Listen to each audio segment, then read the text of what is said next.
یا حسین ابن علی مشکل کشا، آپ کے سب جان نثاروں کو سلام۔ الحمدللہ رب العالمین والصلاة والسلام علی سید الانبیاء والمرسلین، اما بعد فاعوذ باللہ من الشیطان الرجیم، بسم اللہ الرحمن الرحیم۔ الصلاة والسلام علیک یا رسول اللہ وعلی آلک واصحابک یا حبیب اللہ۔ الصلاة والسلام علیک یا نبی اللہ وعلی آلک واصحابک یا نور اللہ۔ مدنی چینل کے ناظرین، یہ وہ ایام ہیں کہ جن ایام کو خصوصیت کے ساتھ ایک گہرا تعلق ہے واقعہ کربلا سے۔ امام علی مقام امام حسین رضی اللہ تعالیٰ عنہ اور جو آپ کے شرکاء ہیں، ہم الحمدللہ ان کی یاد مناتے ہیں، ان کا ذکر خیر کرتے ہیں اور ان کے واقعات کو بیان کرتے ہیں۔ واقعہ کربلا کے اندر ہمیں کیا سیکھنے کو ملتا ہے، ان امور پر گفتگو کی جاتی ہے۔ اہل سنت کا یہی طریقہ ہے کہ وہ جب بھی ایام آتے ہیں، اہل اللہ کے ایام، صحابہ کے ایام، اہل بیت کے ایام، بزرگان دین کے ایام، تو وہ ان ایام کو اسی طریقے سے مناتے ہیں۔ اس کے ساتھ ساتھ ہم مسلمانوں کا یہ بھی معمول ہے کہ ان ایام میں بطور خاص ایصال ثواب کی محفلیں منعقد کی جاتی ہیں، خاص طور پر نیاز کی جاتی ہے، ایصال ثواب کیا جاتا ہے، اور واقعہ کربلا کے جتنے بھی افراد تھے، یہ ان کی خدمت میں، ان کی جناب میں ایک اظہار عقیدت کا ذریعہ ہی نہیں، بلکہ نیک کام کر کے ہم اپنے لیے ثواب کا ذخیرہ جمع کرتے ہیں اور وہ ثواب ایصال کرنے کی کوشش کرتے ہیں۔ آج جب میں آپ سے مخاطب ہوں، شہر کراچی اور اندرون سندھ سیلاب کی طغیانیوں سے متاثر ہیں۔ کراچی میں تو کسی حد تک پانی بہت سارے علاقوں میں نکل چکا ہے، لیکن خاص طور پر جہاں ندیاں بہہ رہی ہیں، جیسے ملیل ندی ہو گئی، اس طرح کے جو جہاں ڈیم اوور فلو ہوئے ہیں، ان علاقوں سے جو متعلق آبادیاں ہیں وہ اس وقت بھی ڈسٹرب ہیں، وہ اس وقت بھی متاثر ہیں۔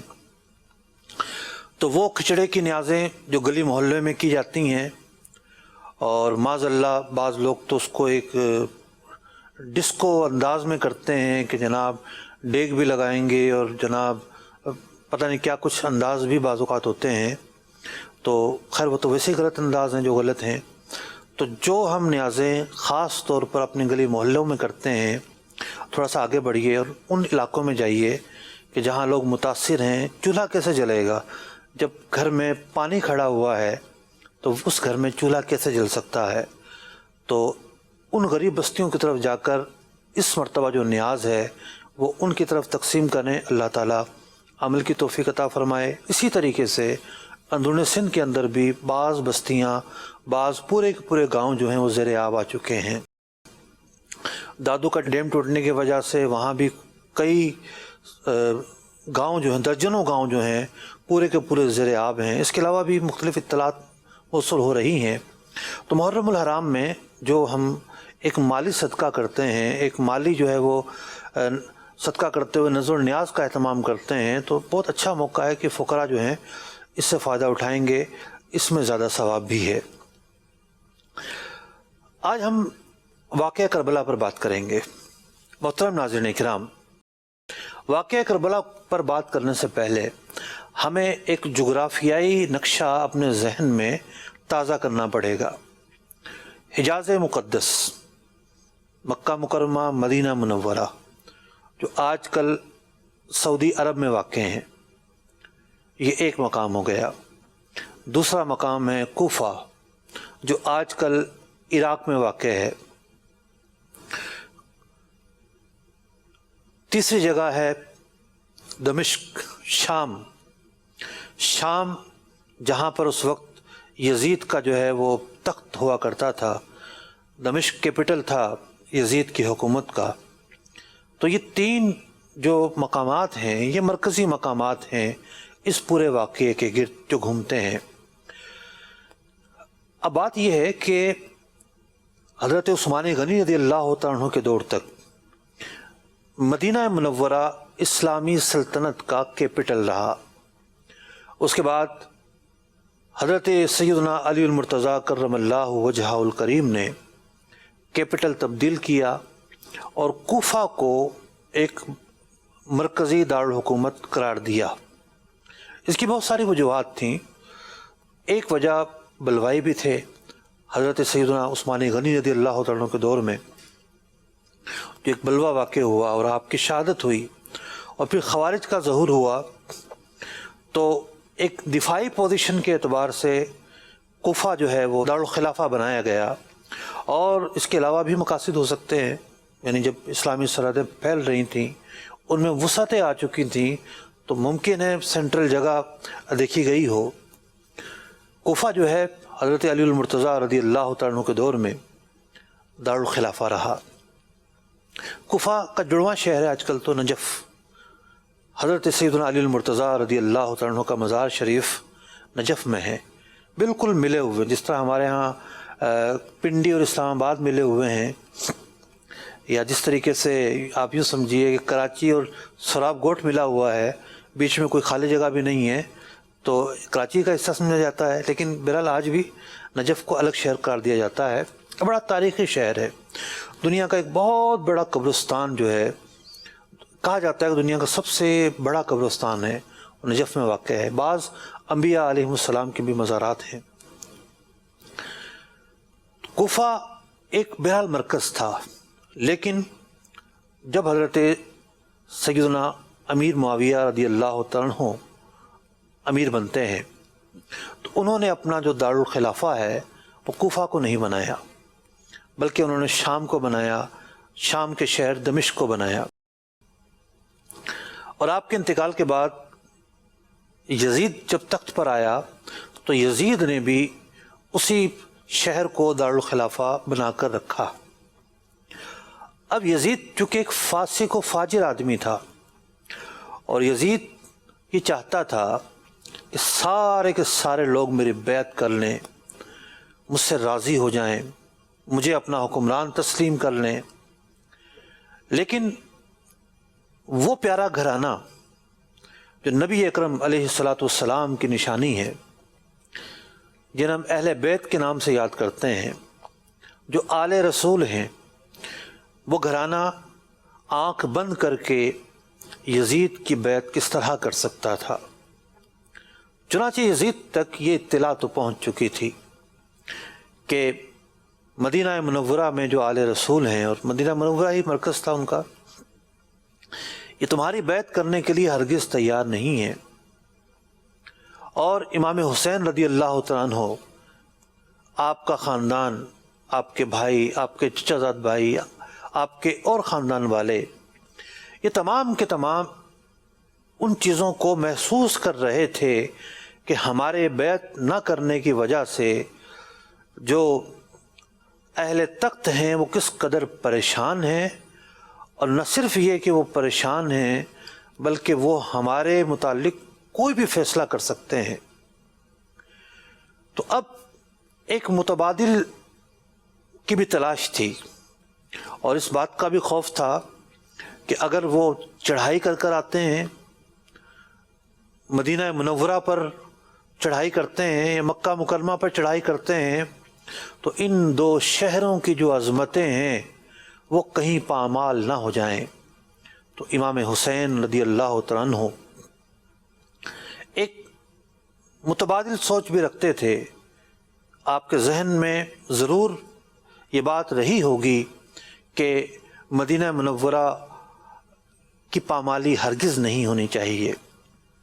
اسی دوران اہل کوفہ نے آپ کو خط لکھنا شروع کیے، آپ کو بلاوے بھیجنا شروع کیے کہ جناب آپ ہمارے پاس آئیے، آپ ہمارے درمیان ٹھہریے، ہم آپ کا ساتھ دیں گے، ہم آپ کی بیعت تک کریں گے، آپ یہاں محفوظ رہیں گے۔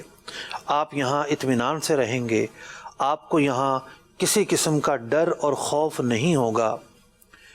امام علی مقام امام حسین رضی اللہ تعالیٰ عنہ،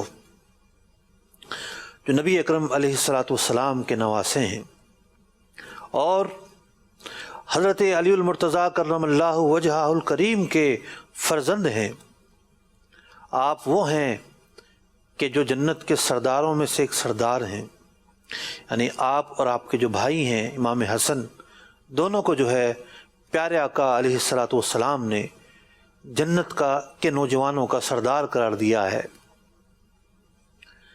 آپ نبی اکرم علیہ السلام کے چہیتے ہیں، آپ حضرت علی المرتضیٰ کرم اللہ وجہہ الکریم کے روحانی وارث ہیں۔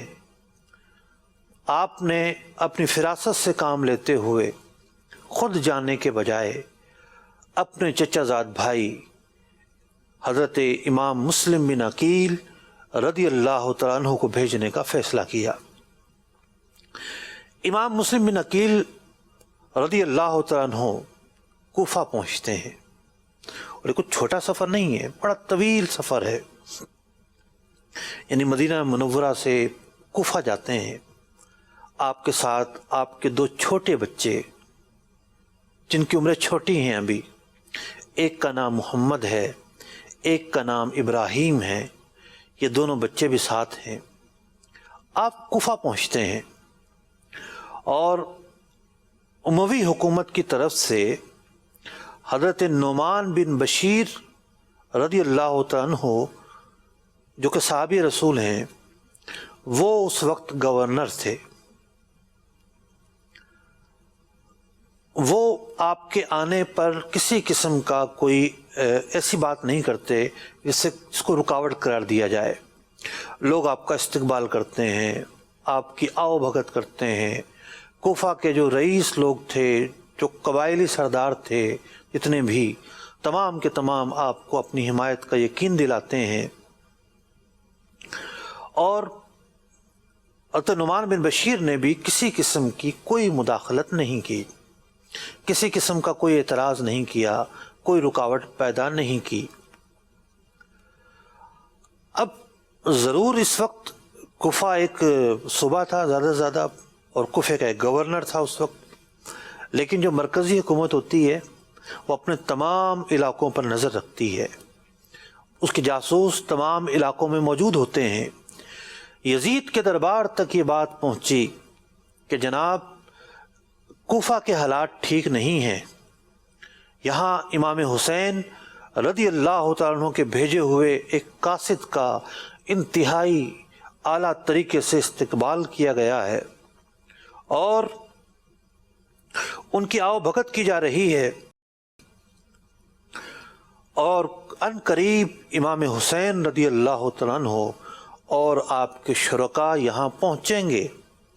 اور یہاں آپ پہنچتے ہیں اور یہ سارے کے سارے لوگ آپ کی بیعت کر لیتے ہیں، تو عین ممکن ہے کہ یہاں ایک نئی حکومت قائم ہو جائے اور یزید اس حصے سے اسے ہاتھ دھونا پڑے۔ لہذا یزید نے اپنے شرکاء سے مشورے کرنا شروع کر دیے۔ ایک ان کا خاندانی غلام تھا، سرجون اس کا نام اہل تاریخ نے لکھا ہے۔ اس سے مشورہ کیا یزید نے کہ مجھے کیا کرنا چاہیے، تو سرجون نے یہ کہا کہ پہلا مشورہ تو میں تمہیں یہ دوں گا کہ تم نعمان بن بشیر کو کوفہ کی گورنری سے معزول کر دو، وہ جب تک ہیں وہاں کچھ نہیں ہو سکتا، یعنی یزید کچھ کرنا بھی چاہے تو نہیں کر پائے گا۔ چنانچہ یزید نے ایک نئے گورنر بھیجنے کا فیصلہ کیا۔ ابن زیاد، جس کا نام عبیداللہ بن زیاد ہے، اس وقت بصرہ کا گورنر تھا۔ بصرہ کے ساتھ ساتھ کوفہ کی گورنری بھی اسے دے دی گئی، اور ابن زیاد کو یہ کہا گیا کہ یہ جو ایک نیا قصہ پیدا ہو رہا ہے، اس قصے کا کلا کما کرنا ہے، یا تو امام مسلم بن عقیل رضی اللہ تعالیٰ عنہ کو جلا وطن کر دو، یہاں سے بھیج دو، یا پھر انہیں قتل کر دو۔ ایک بہت ہی ڈرامائی انداز کے اندر ابن زیاد کوفہ میں داخل ہوتا ہے۔ جو لاؤ لشکر لے کر آیا تھا اس کو دور کھڑا کر دیتا ہے اور تھوڑے سے رفقا ساتھ لے کر منہ پہ ڈھاٹا باندھ کے شہر کی فصیلوں میں داخل ہوتا ہے، شہر کی آبادی میں داخل ہوتا ہے۔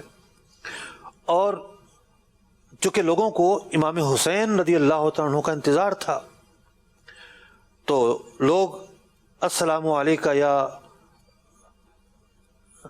امام حسین کر کے سلام پیش کرتے ہیں، اور یہ وعلیکم کہتا چلا جاتا ہے۔ یہ جانچنا چاہ رہا تھا کہ شہر کی فضا کیسی ہے، لوگوں کا رجحان کیا ہے اس وقت، مجھے کیا حکمت عملی اختیار کرنا پڑے گی۔ وہ حکمت عملی کہاں ہوگی، تو ایک فتور ہوگا، فساد ہوگا۔ یہاں تک کہ وہ گورنر کے محل پر بھی پہنچ گیا۔ حضرت نعمان بن بشیر نے کہا کہ میں تمہارے لیے دروازے نہیں کھولوں گا اور نہ ہی میں تم سے مقابلہ کروں گا۔ تو اس نے کہا کہ نہیں، دروازے تو آپ کو کھولنے پڑیں گے، میں آپ سے ملنا چاہتا ہوں۔ حضرت نعمان بن بشیر رضی اللہ تعالیٰ عنہ بالآخر دروازے کھولتے ہیں، اور جب یہ انکشاف ہوتا ہے کہ امام حسین رضی اللہ تعالیٰ عنہ نہیں بلکہ ابن زیاد آیا ہے، تو ان کو ہزیمت کا سامنا بھی کرنا پڑتا ہے۔ اسی دوران حضرت امام مسلم بن عقیل رضی اللہ تعالیٰ عنہ، جو کہ مختار نامی ایک شخص کے گھر ٹھہرے ہوئے تھے، آپ نے محسوس کیا کہ اب مجھے، یعنی پھر جو رئیس تھے وہاں کے کوفہ کے، انہیں ڈرانا شروع کر دیا گیا، تو آپ نے محسوس کیا کہ مجھے یہاں نہیں ٹھہرنا چاہیے۔ آپ ہانی بن عروہ کے گھر تشریف لے جاتے ہیں۔ پریشان ہوتا ہے کہ آپ میرے گھر کیوں آ گئے، کیونکہ ابن زیاد نے پیغام بھیج دیا تھا کہ کوئی بھی آپ کو پناہ نہیں دے گا، ورنہ اپنے کیے کا وہ خود ذمہ دار ہوگا۔ چنانچہ ہانی بن عروہ آپ کو پناہ دیتا ہے، اور ایک اور سردار تھے شریک بن آور، وہ بیمار تھے، ان کی بڑی اچھی دوستی تھی۔ تو شریک بن آور یہ کہتے ہیں کہ ایسا کرتے ہیں، ابن زیاد نے میرے گھر میری عیادت کے لیے آنا ہے، آپ امام مسلم کو میرے گھر بھیج دو۔ جب ابن زیاد میرے گھر آئے گا تو موقع پا کر امام مسلم اس کا کام تمام کر دے۔ امام مسلم رضی اللہ تعالیٰ عنہ ان کے گھر بھی چلے جاتے ہیں، اور حکمت عملی یہ طے پاتی ہے کہ آپ پردے کے پیچھے چھپ کر کھڑے ہوں گے، جب میں اپنے غلام سے پانی مانگوں گا تو آپ فوراً نکل کر آئیں گے اور ابن زیاد کو قتل کر دیں گے۔ اب معاملہ ایسا ہی ہوا۔ ابن زیاد جب آیا اور انہوں نے اپنے نوکر سے کہا کہ جب پانی لے کر آؤ، اب وہ گھڑے کے پاس گیا اور گھڑا پردے کے پیچھے تھا، اور وہاں امام مسلم رضی اللہ تعالیٰ عنہ تشریف فرما تھے۔ ہونا تو یہ چاہیے تھا کہ یہ کوڈ ورڈ پا کر آپ باہر تشریف لاتے اور ابن زیاد کا کام تمام کر دیتے، لیکن ایک تو آپ باہر تشریف نہیں لائے، دوسرا یہ ہوا کہ غلام کو یہ جرت نہیں ہوئی کہ آپ کی موجودگی میں پانی لے سکے، وہ بغیر پانی لیے واپس آ گیا۔ اسے میزبان نے دوبارہ بھیجا، پھر یہی معاملہ ہوا، تیسری بار بھیجا، پھر وہ پانی لیے بغیر آ گیا۔ تو ابن زیاد کو بھی کھٹکا ہو گیا کہ یہاں دال میں کچھ کالا ہے، اور اس کے ساتھ ایک اس کا باڈی گارڈ آیا ہوا تھا۔ اس نے جا کر جب پردے کے پیچھے دیکھا اور ایک اجنبی شخص کھڑا نظر آیا، تو اس نے بھی ابن زیاد کو کہا کہ یہاں سے چلنا چاہیے۔ چنانچہ ابن زیاد وہاں سے چلا گیا۔ میزبان نے بعد میں آپ سے پوچھا کہ آپ نے ابن زیاد کو قتل کیوں نہیں کیا؟ تو اس کی جو اسباب ہیں وہ مختلف ہو سکتے ہیں. ممکن ہے آپ نے یہ جانا ہو کہ ابھی تو کوئی ایسا موقع نہیں آیا کہ ابن زیاد کا خون مجھ پر حلال ہو گیا ہو. ممکن ہے آپ نے یہ سوچا ہو کہ میں اس کو کیوں قتل کروں، آخر یہ بھی تو کلمہ گو ہے، کیوں قتل کروں؟ قتل کے علاوہ بھی تو راستے ہیں. بہرحال تاریخ کی کتابوں میں یہ جملہ بھی لکھا ہوا ہے کہ آپ نے کہا کہ کسی کو دھوکے سے قتل کرنا مومن کی شان نہیں ہے. اب جناب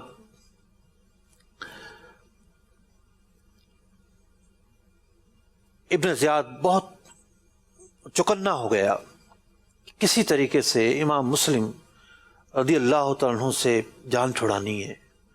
اس نے بہت کوشش کی کہ آپ کہاں چھپے ہوئے ہیں، لیکن وہ آپ کو تلاش نہ کر پایا.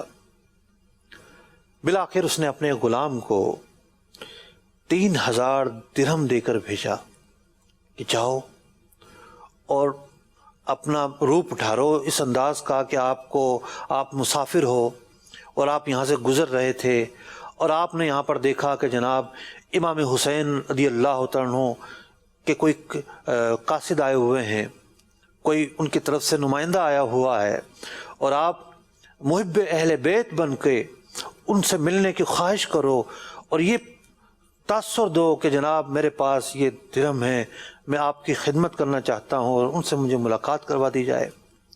اس سے پہلے یہ ہو رہا تھا کہ عمائدین خاص لوگ آ کر آپ کے ہاتھ پر بیعت کیے جا رہے تھے، اپنی حمایت کا یقین دلاتے جا رہے تھے. چنانچہ ہانی بن عروہ کے گھر کسی طریقے سے غلام پہنچ جاتا ہے، پیش کرتا ہے. آپ کے ساتھ ایک رفیق سفر تھے جس کے ذمے قافلے کی جو ہے وہ اخراجات اور دیگر کئی اعتبار سے وہ خزانچی تھے ایک طرح سے. آپ نے پیسے ان کو دے دیے کہ تم یہ سنبھال کر رکھو. غلام جو ہے وہ اپنا کام کر کے اور ملاقات کر کے واپس چلا جاتا ہے اور ابن زیاد کو یہ اطلاع دیتا ہے کہ میں مل کر آ گیا ہوں، اور وہ ہانی بن عروہ کے گھر ہیں. ہانی بن عروہ جو ہیں وہ ایک قبائلی سردار بھی تھے اور ابن زیاد کے ان سے پہلے کے تعلقات تھے، اور اپنی بیماری کا بہانہ کر کے ابن زیاد کے پاس وہ جا بھی نہیں رہے تھے. ابن زیاد نے پیغام بھیجا کہ کسی طریقے سے ان کو لایا جائے. جب ان کو کسی بہانے سے بلایا گیا تو آپ ابن زیاد کے دربار میں پہنچے. ابن زیاد کے دربار میں پہنچنے کے بعد اس نے براہ راست یہ سوال کیا کہ امام مسلم کہاں ہیں؟ اس نے کہا مجھے کیا پتا وہ کہاں ہیں. کہا اچھا نہیں پتا. اس غلام کو کہا ذرا باہر آؤ. جب غلام کا چہرہ آپ نے دیکھا تو آپ کا رنگ فک ہو گیا کہ ابن زیاد تک تو اصل جو حقیقت ہے وہ پہنچ چکی ہے، اصل جو بات ہے وہ پہنچ چکی ہے. اب ان کے پاس آزار بیان کرنے کے سوا کچھ نہ تھا. چنانچہ ابن زیاد نے آپ کو تھپڑ مارا اور وہیں قید کر لیا. اب یہ بھی کچھ تیاری سے آئے تھے، انہیں کچھ کھٹکا تو تھا کہ کچھ بھی ہو سکتا ہے. کچھ لوگ باہر پہلے سے چکنا تھے، لہذا عمائدین اور قبائلی سردار جو ہیں وہ آ کر جمع ہونا شروع ہو گئے. قاضی شریح جو کہ حضرت سیدنا علی المرتضیٰ رضی اللہ تعالیٰ عنہ کے دور میں ایک بہت بڑے قاضی تھے، وہ ابھی تک یہاں موجود تھے. تو ابن زیاد نے ان کو کہا کہ آپ جا کے لوگوں سے کہہ دو کہ ان سے کچھ پوچھ گچھ جاری ہے، کوئی گھبرانے کی بات نہیں ہے، لہذا تم لوگ واپس چلے جاؤ. تو یہی ہوا اور لوگ واپس چلے گئے. لیکن اس کے بعد یہ بات پھیل گئی کہ جناب ہانی بن عروہ کو قید کر لیا گیا ہے اور ان کے ساتھ کچھ بھی ہو سکتا ہے. قبائلی لوگ آپ کے پاس آ جاتے ہیں اور ایک باہمی صلاح اور مشورے سے یہ بات طے پاتی ہے کہ ابن زیاد کے پاس جایا جائے اور اسے کہا جائے کہ جناب ہانی بن عروہ کو آزاد کر دو۔ چنانچہ ان کوفی سرداروں کے کہنے پر امام مسلم بن عقیل رضی اللہ تعالیٰ عنہ ایک پورا لاؤ لشکر لے کر ابن زیاد کے قلعے پر پہنچتے ہیں، اس کے محل پر پہنچتے ہیں۔ ابن زیاد بڑا پریشان ہوا کہ اگر یہ لوگ سارے بھپر گئے اور مجھ پر حملہ آور ہو گئے تو جان بچانا مشکل ہو جائے گی۔ اس نے لوگوں کو ہولڈ رکھا اور بیک ڈور پالیسی پر عمل کرتے ہوئے 1 to 1 مختلف سرداروں کو پیغام بھیجنا شروع کیے۔ جناب امام مسلم کے ساتھ تو بڑے بڑے سردار ہیں، اگر آپ پیچھے بھی ہٹ جاؤ گے تو ان کی طاقت پر، ان کی جو پوزیشن ہے اس پر کوئی فرق نہیں پڑے گا، آپ پیچھے ہٹ جاؤ۔ کسی کو یہ کہہ کر ڈرایا گیا کہ جناب ملک شام سے مرکزی حکومت کی فوجیں آیا ہی چاہتی ہیں، اگر وہ آ گئیں تو پھر سن لو تمہارا کیا حال ہوگا۔ چنانچہ امام مسلم بن عقیل رضی اللہ تعالیٰ عنہ، جن کے ساتھ یہ پورا ایک لاؤ لشکر بن گیا تھا، رفتہ رفتہ لوگ واپس ہوتے چلے گئے، یہاں تک کہ 30 رہ گئے، 20 رہ گئے، 10 رہ گئے۔ ایک دن نماز پڑھ کر سلام پھیرا تو کوئی بھی باقی نہیں تھا۔ اہل کوفہ کی جو بے وفائی ہے کوئی نئی بات نہیں تھی، لیکن بہرحال ایک اعتماد کیا گیا تھا۔ آپ کو رات گزارنے کے لیے ایک مکان تلاش کرنا پڑا کہ میں کہاں رات گزاروں۔ چنانچہ آپ جا رہے تھے، ایک خاتون سے آپ نے پانی مانگا اور اس سے کہا کہ میں رات گزارنا چاہتا ہوں۔ اس خاتون نے آپ کو پناہ دی۔ اس کا بیٹا آیا اور خاتون نے بتایا کہ یہ ماجرا ہے۔ اگلے دن اسی بیٹے نے جا کر مخبری کر دی اور آپ کو وہاں سے پکڑا گیا، آپ کو لے جایا گیا، اور ابن زیاد کے پاس یہی آرڈر تھے یزید کے کہ یا تو ان کو قتل کر دو یا انہیں جلا وطن کر دو۔ چنانچہ جب بالکل آپ کے قتل کے احکامات جاری ہو جاتے ہیں، جب حالات بگڑے تو آپ نے اپنے 2 بچوں کو، جن کا نام محمد اور ابراہیم تھا، قاضی شرح کے گھر بھیج دیا تھا کہ یہ آپ کے گھر محفوظ رہیں گے اور آپ کے گھر جو ہے یہ مجھے اطمینان ہے کہیں نہیں جائیں گے، ان کو کوئی خطرہ نہیں ہوگا۔ جب حضرت امام مسلم بن عقیل رضی اللہ تعالیٰ عنہ کا آخری وقت آتا ہے تو عمر بن سعد بن نبی وقاص رضی اللہ تعالیٰ عنہ قریب ہی کھڑے تھے۔ آپ نے ان سے کہا کہ میں تم سے اکیلے میں کچھ باتیں کرنا چاہتا ہوں۔ انہیں بھی خوف محسوس ہوا۔ آپ نے فرمایا تم میرے قرابت دار ہو، میں تم سے اکیلے میں باتیں کرنا چاہتا ہوں۔ اب وہ حیران ہے کہ جناب ابن زیاد بھی موجود ہے، پتہ نہیں کیا سمجھے گا۔ بالآخر ابن زیاد نے آپ کو اجازت دی، آپ اکیلے میں گئے اور ان سے کہا کہ دیکھو مجھ پر تقریباً 700 درہم فلاں فلاں کا قرضہ ہے یا کوفے میں، تو میں تم سے پہلی وصیت تو یہ کرتا ہوں کہ میرا وہ قرضہ تم اپنے پاس سے ادا کر دینا، اور دوسری وصیت یہ کرتا ہوں کہ ابن زیاد سے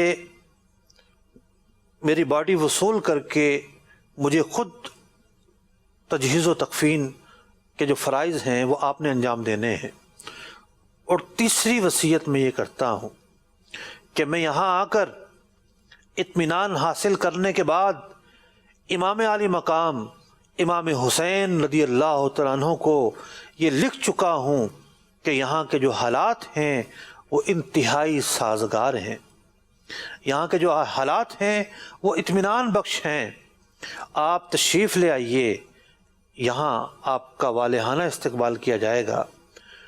مجھے اب اپنی فکر نہیں ہے، مجھے اب اپنا خوف نہیں ہے، مجھے یہ ڈر ہے کہ جب امام علی مقام امام حسین رضی اللہ تعالیٰ عنہ یہاں تشریف لائیں گے تو آپ کو کہیں کوئی نقصان نہ پہنچے، لہذا تم ایک کام یہ کرو کہ فوراً کوئی قاصد روانہ کرو کہ جو آپ کو آنے سے روک سکے۔ یہ ان تین کاموں کی آپ نے وصیت کی اور بالآخر ابن زیاد نے آپ کو شہید کر دیا۔ اب آپ کے بیٹوں کی تلاش شروع ہوئی اور نکارہ بجانے والا ایک ایک گلی میں جا کر یہ اعلان کرتا تھا کہ امام مسلم بن عقیل کے بیٹے جس گھر میں چھپے ہوئے ہیں باہر بھیج دیے جائیں، ورنہ وہ گھر ہم تباہ اور برباد کر دیں گے جہاں ہم نے محسوس کیا کہ اس گھر کے اندر یہ موجود ہیں۔ قاضی شریح رحمۃ اللہ تعالی علیہ آپ جانتے تھے کہ حالات کس ڈگر پر جا رہے ہیں۔ آپ نے اپنے بیٹے کو کہا کہ آج رات کو مدینہ منورہ کے لیے قافلہ روانہ ہونا ہے، باب العراقیین سے اس قافلے نے روانہ ہونا ہے، اور یہ بڑا اچھا موقع ہے کسی نیک آدمی کو تلاش کر کے یہ بتا کے کہ جناب یہ بچے گھرانہ نبوت کے بچے ہیں، یہ بچے پیارے آقا علیہ الصلوۃ والسلام کے خاندان سے ہیں، لہٰذا ان کا خاص خیال رکھا جائے اور اس قافلے کے ساتھ یہ بآسانی مدینہ منورہ پہنچ جائیں گے۔ تم رات میں لے کر جب اندھیرا چھا جائے گا ان کو نکل جاؤ۔ پہلے تو اس سے پہلے بڑے عجیب واقعات رونما ہوئے کہ کھانے کا ٹائم ہوا، قاضی شریح رحمۃ اللہ تعالی علیہ بچوں کو آپ نے بتایا نہیں تھا کہ تمہارے بابا جان اب اس دنیا میں نہیں رہے ہیں، وہ کھانا نہیں کھا رہے۔ بچے بھی حیران ہیں، آپ خاموش کیوں ہیں، کھانا کیوں نہیں کھا رہے؟ بالآخر جب نکارے کی آوازیں سنی گئیں اور ابن زیاد کی طرف سے جو پیغام عام کیا گیا تھا وہ پیغام سنا گیا تو آپ کو انہیں بتانا پڑا کہ بیٹے اب تمہیں میں بھیجنے لگا ہوں، اصل واقعات یہ رونما ہو چکے ہیں، اب تمہاری زندگی بھی خطرے میں ہے، لیکن تم خاندان نبوت سے ہو، تمہارا محفوظ رہنا ضروری ہے۔ چنانچہ وہ بچے جو ہیں قاضی شریح کے بیٹے کے ساتھ اس قافلے کی طرف روانہ ہوئے۔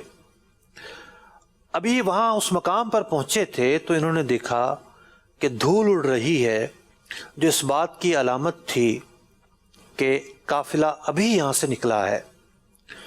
قاضی شریح کے بیٹے نے کہا کہ دیکھیں، میں اگر بھاگوں گا اور راستے میں کوئی حکومتی اہلکار مل گیا تو مجھ سے پوچھیں گے کہاں جا رہے ہو، کیوں بھاگ رہے ہو، تم اجنبی ہو، سب تمہیں نہیں جانتے، قافلہ زیادہ دور نہیں گیا ہے، تم بھاگ کر اسے پکڑ سکتے ہو، تم اللہ کا نام لے کر بھاگنا شروع کر دو۔ یہ بچے تھے، کتنا بھاگ سکتے تھے، یہ ساری رات بھاگتے رہے، لیکن جب صبح ہوئی تو دیکھا یہ تو اسی شہر میں ہے، ابھی تو اس شہر سے باہر ہی نہیں نکلے ہیں۔ اب ان کا ایک طویل واقعہ ہے، یہ ایک باغ میں پہنچے، افسردہ ہیں، والد کا غم ہے۔ اس باغ میں ایک کنیز نے آپ دونوں بچوں کو دیکھا، وہ اپنی مالکہ کے پاس لے گئی، بڑے ڈرتے ڈرتے کہ ان کو اپنی حقیقت بتائیں کہ نہ بتائیں، کہ یہ دشمن ہوں گے یا دوست ہوں گے، کچھ پتہ نہیں۔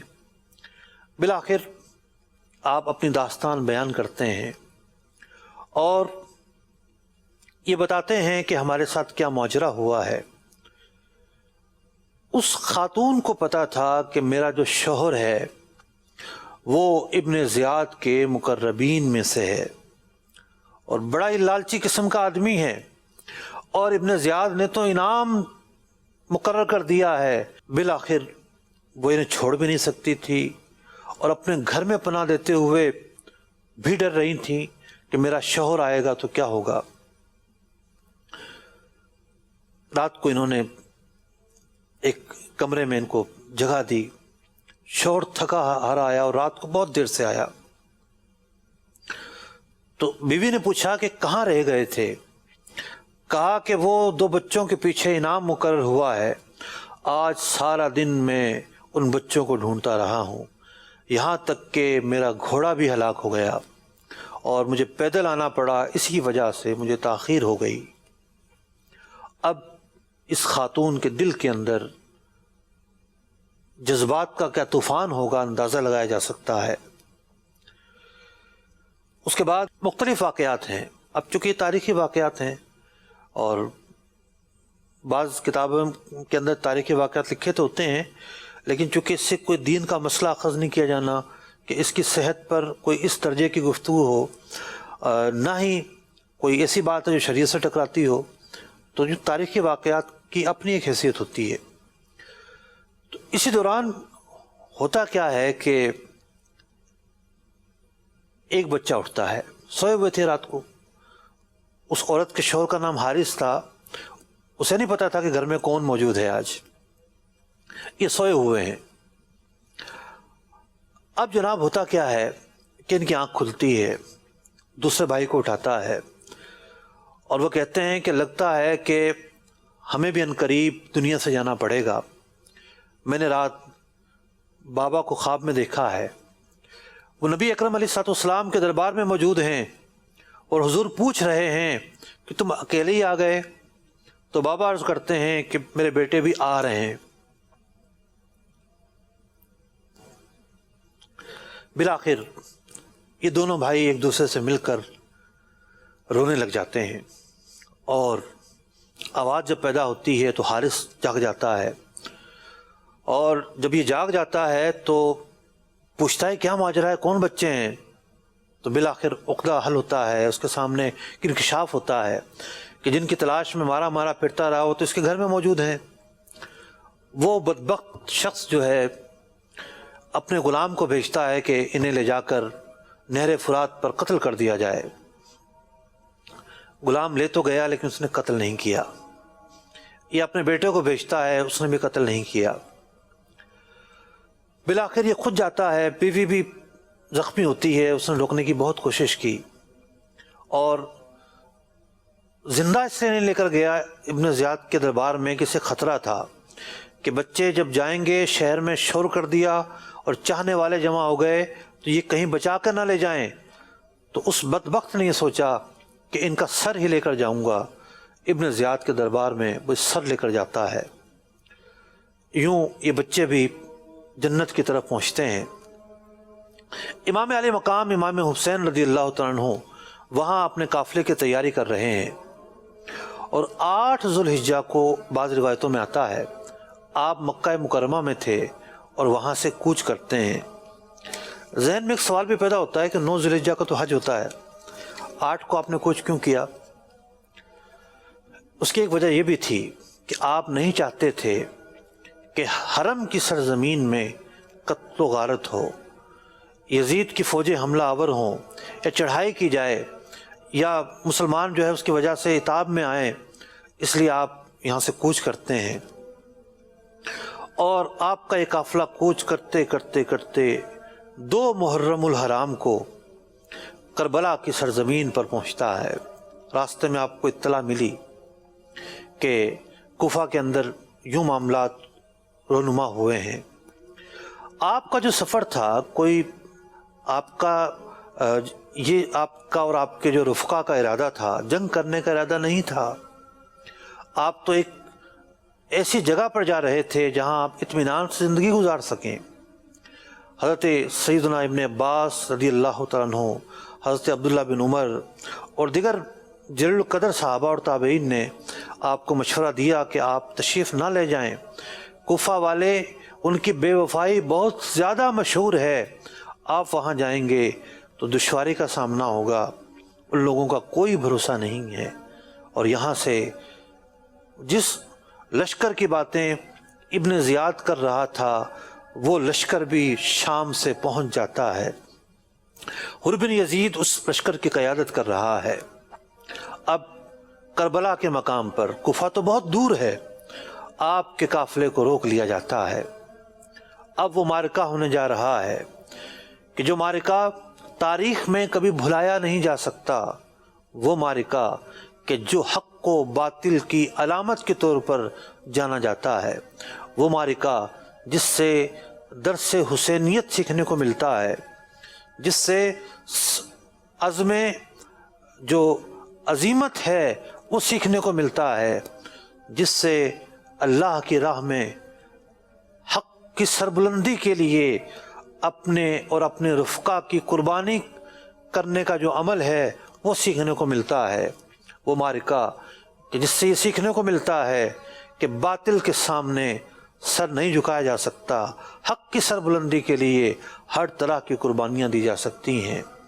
اب چاہتے تو آخری وقت تک سمجھوتا کر سکتے تھے، یزید سے معاہدہ کر سکتے تھے، لیکن اگر ایسا ہو جاتا تو حق کے سامنے کھڑے ہونے والا کوئی نہ ہوتا، باوجود یہ کہ آپ مطلب تعداد کے اعتبار سے کمزور تھے، جو عددی اور فگر کے اعتبار سے معاملہ تھا انتہائی مختصر قافلہ تھا، لیکن باطل کتنا ہی مضبوط ہو، باطل کے خلاف آواز کا پیدا ہونا پہلی جیت ہوتی ہے۔